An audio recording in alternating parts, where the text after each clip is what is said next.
All right, Natalie, thank you. On to Live Better Today.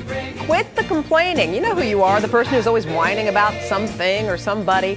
Well, Susan Fitter, the founder of Global Manners, an international etiquette and protocol agency, says a negative attitude can have major effects on your life. Hello, Susan. How are you? Nice to see you. Now, are there basically two types of people, the glass half full people and the glass half empty, the complainers and the non-complainers? Well, it seems that way because the complainers have gotten a lot of attention lately. For example, did you know there are 25,000 sites or more devoted to complaining?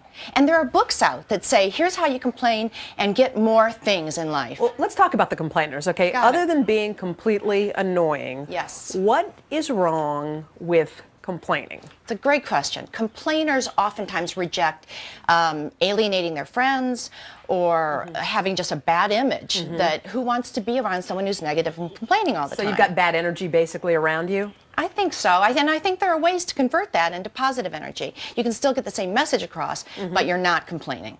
Okay, before we get on to let's figure out how to quit complaining, you say there are actual health benefits, which I found interesting. Health benefits to being positive. Like what kinds of things? Well, being positive has so many benefits, and it costs nothing to do.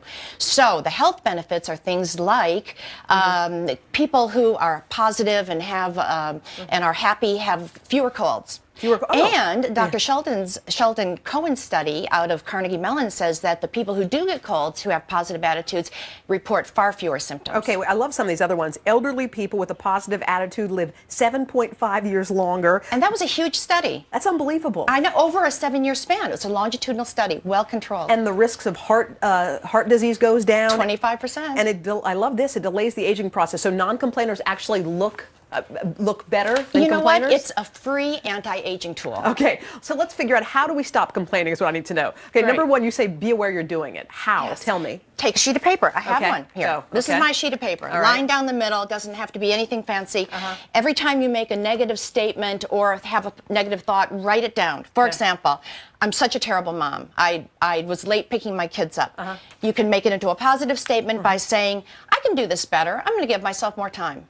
Oh. Easy. Okay. You say, is thought stopping part of that? So let's say I'm about to complain, like I say, oh my gosh, it's freezing in the studio. Yep. Before I get it all the way out, what should I do? So first be aware. Second thing is, if it does come out, simply tell yourself stop. And if no one's around you and they won't think you're crazy, say stop. Out loud? I do. I say stop. And then really? I've taught my children this. They say stop.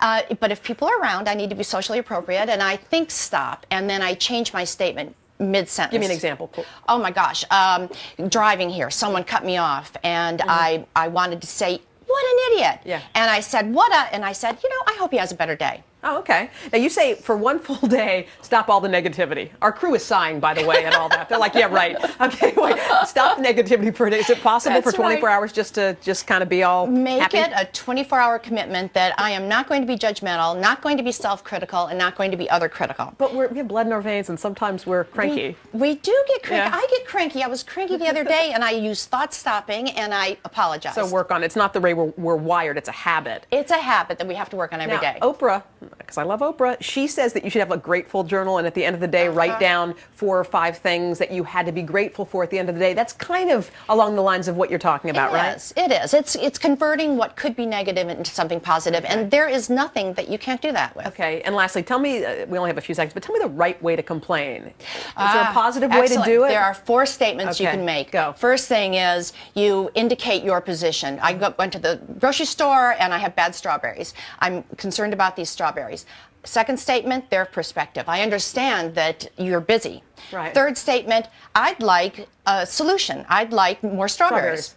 Fourth, thank them. We forget to say thank you. They've taken their time to help us out and create a solution. So simply say thank you. Right. You got to remember that, especially when you wait in like long lines at the DMV and all those things where your head's about to explode. Take a breath. Okay. Exactly. Good advice, Susan. Thank you so much for being with us. I appreciate it.